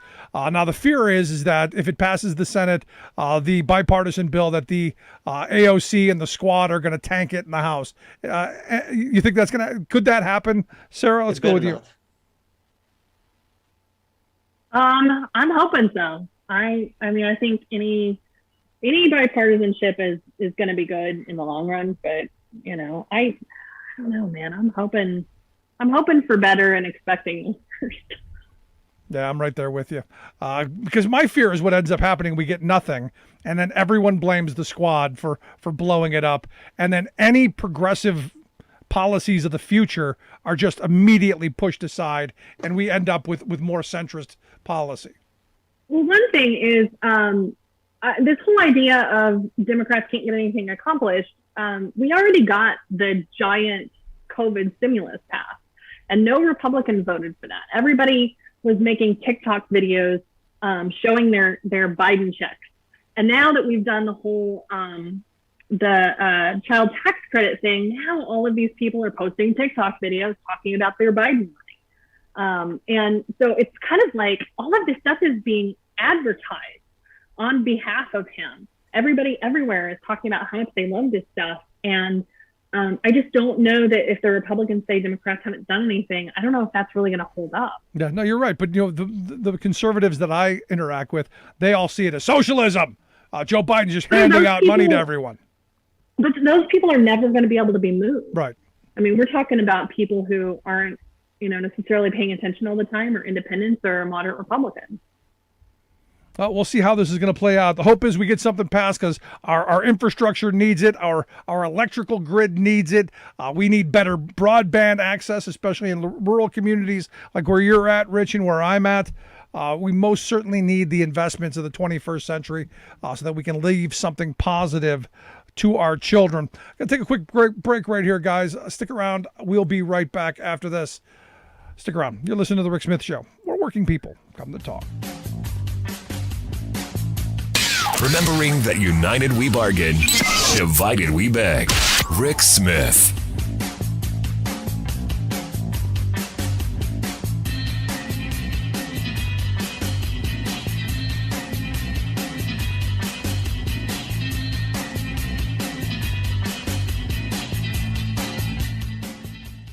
I'm Rick Smith, And this is Labor History in 2. On this day in labor history, the year was 1932. That was the day that flames burnt in the U.S. Capitol. The U.S. Armed Forces set fire to a shanty town of unemployed World War I veterans. The veterans had come to the Capitol to demand the bonus that they had been promised for their service. The payment was not due until 1945, but the nation was in the throes of the Great Depression. Desperate veterans demanded the bonus be paid early. Walter W. Walters, a veteran and unemployed former cannery worker, called for his fellow veterans to go to Washington, D.C. and demand payment. From across the country, veterans answered the call. Many hopped trains to make their way to the nation's capital. They called themselves the Bonus Expeditionary Force. This echoed the American Expeditionary Force, the name for U.S. troops that had fought in France during World War I. In May, the veterans began to arrive in Washington, D.C. They set up tents and shelters in vacant lots and open spaces. The largest encampment was along the Anacostia River. Some in Washington began to warn that the 8,000 protesters of the Bonus Army were led by communists. But retired Marine Corps Major General Smedley Butler came to the camp to encourage the protesters. He said, I never saw such fine Americanism as is exhibited by you people. You have just as much right to have a lobby here as any steel corporation.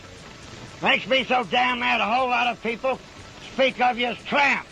By God, they didn't speak of you as tramps in 1917 and 18.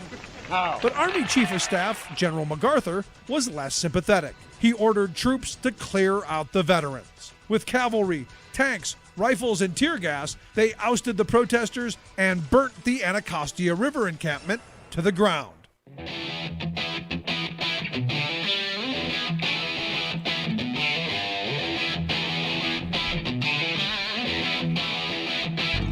Welcome back to the Rick Smith Show. Now, here is Rick Smith. So on Thursday, you had about 50 Republican House members on the March for Freedom. Yes, they called it a Taste of Freedom March, where they marched from the House side to the Senate side because they don't want to wear masks, damn it. All because the attending physician of the U.S. Congress, Dr. Brian Moynihan, said that we need to go back to wearing masks in the House. And why? Well, because half of the Republicans, probably more than half of them, are not vaccinated. Whereas on the other side, in the Senate, all the old folks in the Senate, the Mitch McConnells of the world, they got the vaccine as soon as it was possible. So not surprising that you would do it in the House where you have irresponsible, moronic people running around saying, I should be able to breathe on you and infect you anytime I want. And on the other side going, damn, I want to live. It makes sense saying that we're gonna put the masks on. And in fact, if you saw Tim Ryan's little spiel about saying, look, and I agree with, I hate wearing the damn masks, but I don't want to get people sick. Makes sense to me. Courteous, responsible, not Republican. Here to share some thoughts on the vaccine. Do you care if people get vaccinated? Do you care if they get sick and die? I don't.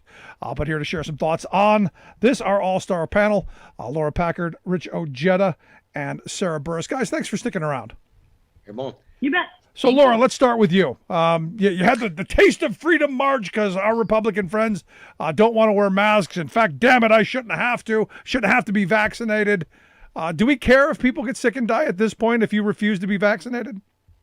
Well, Colorado's own Lauren Boebert was leading the idiot charge, but I think that I'm a cancer survivor. I've been vaccinated, but I don't know how much protection I have. So somebody breathing on me is not about their freedom to breathe. It's my freedom to not be dead. So for people that are immune compromised, for kids that can't get vaccinated yet, for all of us that have been vaccinated, but we could still be at risk because who knows with COVID, we're all at risk because of these people that are running around like ignorant children. Their freedom to whatever ends when it interferes with our freedom to be alive. Yeah, I think Justice Hugo Black said it best, where you have the freedom to flail your fists around until they touch the tip of my nose. And this is one of those moments. You can be as big of a moron or a jerk as you want to be until you begin infecting the rest of us. But I'm in this weird spot because I'm at the point where I'm ready to be done with these people already. We know the way forward. We know how to protect ourselves. We know what we should have done last year to eradicate this, and because of them, we didn't, and we're still suffering with this, and it's getting worse. I'm ready to be done with them. So get sick and die. I don't care. Rich, your thoughts? Natural selection, but I'm going to tell you this. I believe that the majority of them are vaccinated, and they don't want to admit because they've been pushing this garbage. I mean, come on. Marjorie Trader Greene absolutely is now telling regular civilian folks it's against my HIPAA rights to tell you that. And that's absolutely garbage. She doesn't know about anything, how that works. But for these people who've been running around screaming, I don't need your Fauci ouchie. I bet you Boebert is vaccinated. I bet you Marjorie Trader Greene is vaccinated. I bet you Cruz. I bet you Holly. I bet you all of them are vaccinated, and this is absolutely a shame. People are dying out here, and this Delta 6 variant is absolutely, it is COVID-19 on steroids, and people are going to die. The numbers are now starting to go back up. The hospitals are filled, and you know what? It's at a point where I just wish our government would take a stand. I got it. You want to talk about freedom, but once again, if your freedom is going to make Laura die, then that's not right. And there needs to be something that comes in. I like the fact that President Biden is now looking at potentially calling that if you are a government employee, then you're going to get vaccinated. I am a military guy. I can't tell you how many times I've walked down a line with both arm sleeves rolled up and a cheek sticking out, and they hit me with everything and anything. And guess what? I didn't get to say, I don't want that. No, you daggone, yeah. Throw it out there, pop, you're in. Yeah. Now Biden has come out and said that all federal employees should be vaccinated, and if they're not, they're going to have to abide by a bunch of protocol: wear masks, social distancing, be quarantined, be tested, all of those things. And I think that's the right choice. I don't want to see a country where you were. I don't. I don't want to hold someone down and jab them with the needle. I want them to protect themselves because they're not morons. And where I'll disagree with you, I think Cruz and Holly and some of the most certainly are vaccinated. I don't think Marjorie Taylor Greene or Marjorie Trader Greene or Lauren Boebert are smart enough to. I think they're dumb enough to be unvaccinated. But that's just my thought. Sarah, your thoughts? See, I think Marjorie is vaccinated because she won't tell us what her status is. If she wasn't vaccinated, she'd be like, heck yeah, I'm not vaccinated. She'd be like bumping her fist in the air. And she's not, she's claiming this HIPAA thing, which she can't even spell. And I think, it's interesting that they call it the taste of freedom, because it's like COVID takes your taste away. So have fun with that. But so the thing that I'm back home this summer chilling with the family in Oklahoma, and we just found out this week, a couple days ago, that every single pediatric bed in every hospital in the state of Oklahoma is now filled. So now everybody's kids are going to die. And I'm wondering if that will be the moment at which people are like, oh crap, we need to get vaccinated because your kids are dying. And, I've got a lot of small people in my life. Luckily, every single one of them have parents who are like, you're not going anywhere without a mask. And we basically we're still sort of huddling among our family. We're not really going out and doing a lot of stuff. My parents and I will go to happy hour on Friday. That's the extent of my life. That's the only time I get out all week. So we're still sort of huddling in the COVID fear zone. Yeah. Now, what I keep hearing from my Republican friends, they keep throwing out is, it's 99.9973, 6.85%. Everyone's going to be okay with it. And you're just being hyperbolic, Sarah. Our kids aren't going to get sick. They're not going to die. When I was a kid, and I get this all the time, when I was a kid, they used to take us and when mumps and measles and chicken pox. And when I was a kid, they did. Mom would take us over and get sick. Thanks, Mom. But that's how we should deal with it. That's how we do it. Everybody should get it and just fight through it.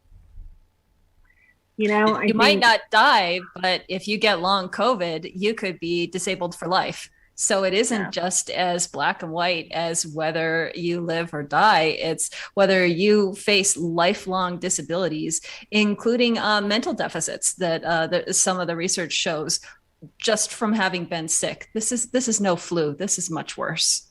we need to absolutely reach out to the insurance companies in this country. Now, look, insurance, everybody has issues when it comes to insurance. Nobody likes to pay for insurance. But I'm telling you right now, the insurance companies should absolutely come out and make a statement that says the vaccines are free and they are available. If you get COVID, we are not going to cover your bills.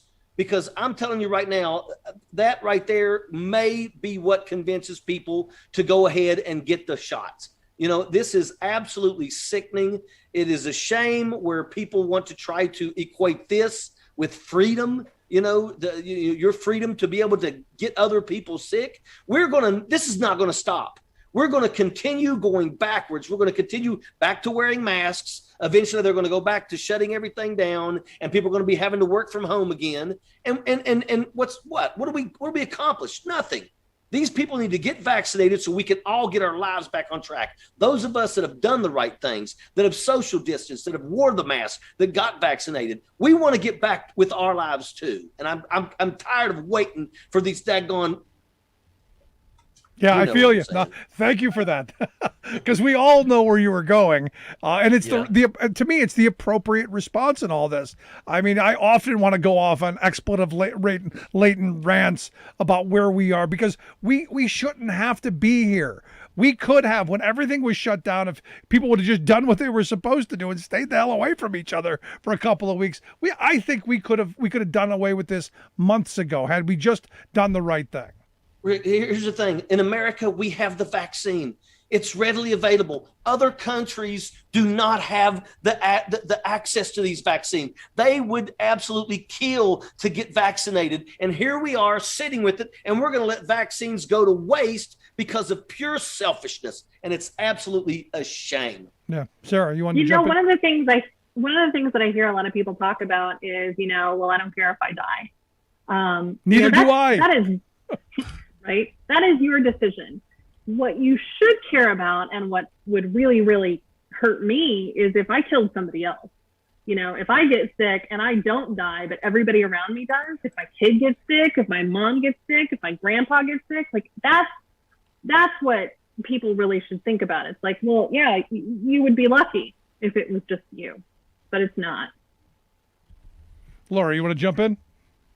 Yeah, well, also, maybe your life is less important to you right now, but for the men out there, one of the side effects of COVID is erection issues. So if you value your penis, get the vaccine. See, that should be the lead. That should be on every radio station ever. That should be right there. Every other commercial should be right that. But you know what? We'll make a meme about it. Yeah, it would be good. But you know what's really messed up is like what Laura initially said. Laura's a cancer survivor. My sister-in-law is a cancer survivor. And we have done everything in our power to protect her, to keep her inside.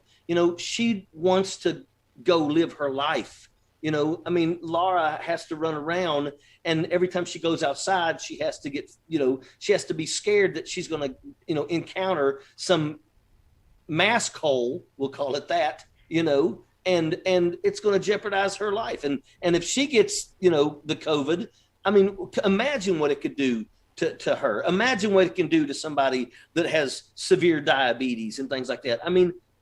Nobody wants to think about that. And that's right there what makes me really feel like, we have absolutely just become such an ugly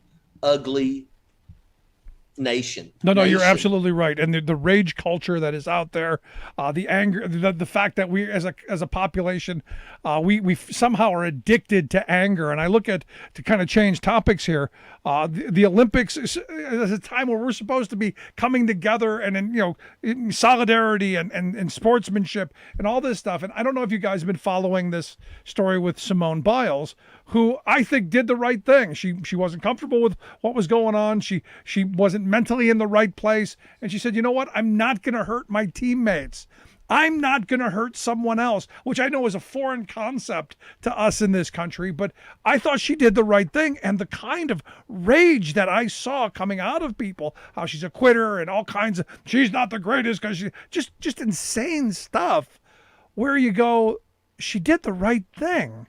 Let's start with you, Laura. I mean, I look at this and I'm going, what is it about us rageaholics that need to be angry over something, one, that didn't affect them? I mean, this is a woman who spent 15 hours a day, 6 days a week, training for the last, 18 years to be what she is today. If she says she can't do it, no one knows better than her. So I don't know why we're raging over her. We're not entitled to her body, her time. We're not entitled to her risking her mental health. She was abused for years and nobody did anything about it. And then all of a sudden, Americans feel like she owes us more. She's already proven everything she ever needed to prove. And if this is what's right for her mental health, bravo for her for standing up for herself. And I hope that other people take this lesson and advocate for themselves too. No, I mean, that's an important lesson. Rich, we're told that, if you have problems, you got to power through it. The sport is most important. I'm looking at this and I'm going, good on her. She's the kind of teammate I would love to have. Yeah. You know what? Here's the thing. Do you honestly think that she doesn't want to be there? She wants to be there. Her whole life has been dedicated on being there. But she realizes that, it's she doesn't feel it because she's went through so much. Respect that. She's already given us gold medals. I mean, how about we listen to her? She's struggling, and we should all be getting behind her and backing her. We shouldn't be screaming and throwing stones at her because, well, we may not get that medal now. How about her? She's done her part. Yeah. She's done plenty. No, and a sign of true sportsmanship, which is what the game is supposed to be about. The team that won the gold medal, was one of the first to go over and congratulate. And look, I think she's an incredible person. Sarah, your thoughts? I agree. And to Laura's point, she is the only the only gymnast in the entire American team that was abused since it was molested by Nasser. None of the other gymnasts who are on the team, dealt with him. She's the last one that's still involved in the games. They had an Olympian on another gymnast that was on MSNBC a couple nights ago where she talked about how you can get discombobulated when you're in the air and you're twisting and you're flipping and you lose track of where the ground is. So if you land wrong in this kind of sport, if you're up in the air, and especially how much airtime she gets, if you lose where you are because your head's not in the game, you break your neck and you're dead. So this is kind of a little bit of a big deal. And I think it's a bigger deal than a lot of people are talking about, particularly people who probably haven't been able to see their own feet in several years. And look, someone who has never had his feet above his head in that fashion, I can't imagine what you're thinking going, that doesn't make any sense to me. And if you go, you know what, I don't think I can do it today, good on you for being smart enough to say no. So let's wrap this up. The Olympics, I've enjoyed watching so far. Let's start with you, Laura. Favorite event so far? Favorite moment? I haven't had the chance to watch much because I've been so consumed with this infrastructure bill stuff, but I'm an ice skating person. Summer Olympics, not so much. All righty. There's that. Rich, you seen any? Well, the swimming has really, has got me this time. I was at the gym the other day working out, and I was watching this race. And they go down, they do the flip, and they go back to the other side, and they get to the other side, and I'm like, okay, and then they do it again. And 15 minutes later, they're still doing the same thing. I'm thinking to myself, this person is swimming at full speed for that long. I don't want to run that long, and they're swimming. I mean, you have to respect what these people put themselves through. They work to shave off. They work years to shave off a tenth of a second. You have to respect the dedication. No, I don't want to sit in the water that long, let alone have to be swimming back and forth. Sarah, your thoughts? They literally work that long to shave off the time, and they shave off their entire body, if you've noticed. Yeah.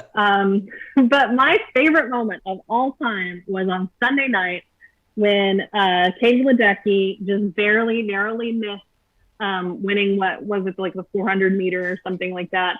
and the Australian lady won it, and her coach lost his ever-loving mind.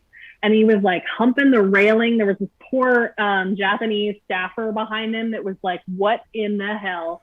And and then it turned into this whole meme where everybody was posting it being like, you know, what I did the first time I kissed a girl, or, you know, like stuff like that. And I was just like, this is amazing. This is the most amazing thing ever.